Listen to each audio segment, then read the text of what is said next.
Hey everybody, welcome to another episode of Billy the Bat Boys Corner. Today we have former Baltimore Oriole, Rey Navarro. Thanks for coming on. Hey, how you doing? Good.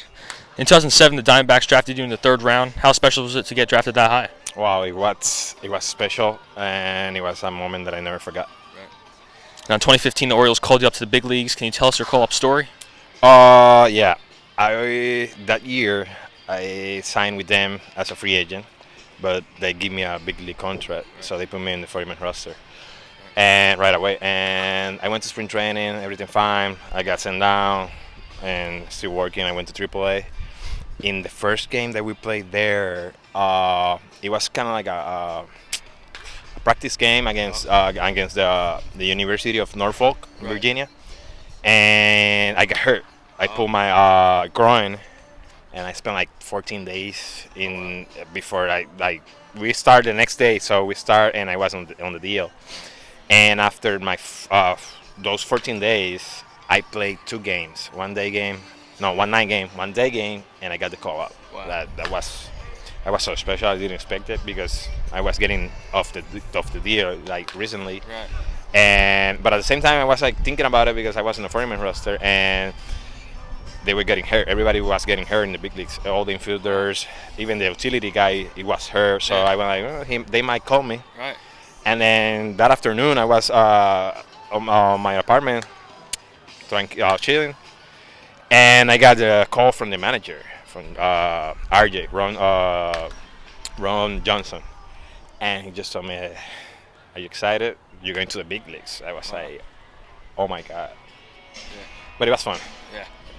I recorded your first big league hit during your first game on April 24th. How special was it to get the first one out of the way?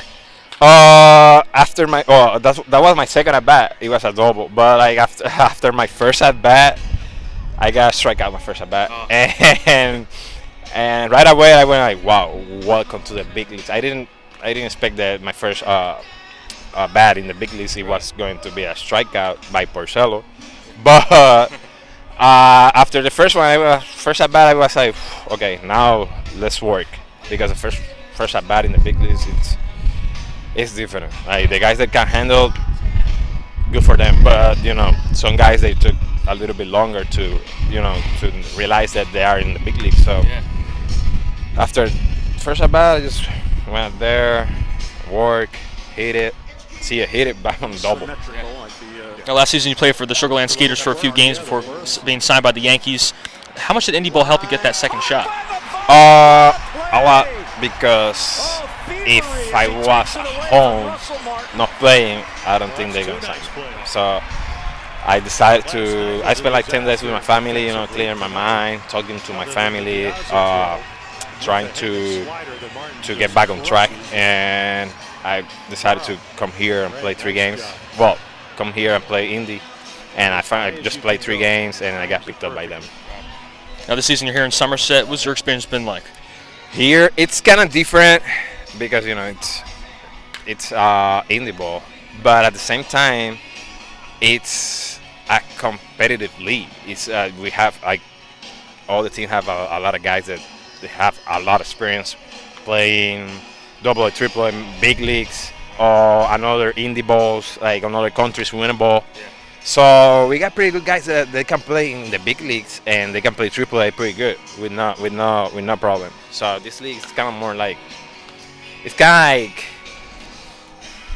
it's weird because it's kind of like a rookie ball, but with a lot of players they know how to play baseball. Yeah. Last question: what advice would you give to a younger player? To keep grinding. Like baseball, it's tough, but at the same time, it's a beautiful game.